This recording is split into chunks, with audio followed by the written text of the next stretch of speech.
sorella è venuta l'altra settimana, me ne ha parlato, ho detto sì, venga a provare.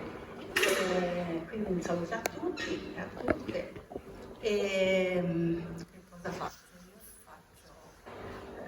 Ho fatto un corso di recitazione tantissimi anni fa perché ho difficoltà a parlare e quindi per me è uno scoglio e quindi per questo faccio, perché non mi piacciono le cose facili.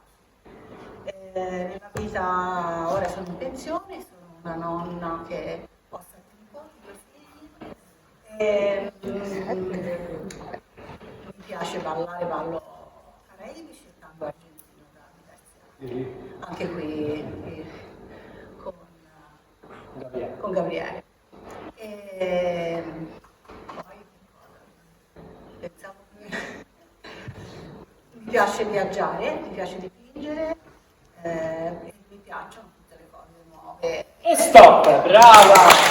Be sure to subscribe to our channel if you haven't already, because subscribing makes you feel warm.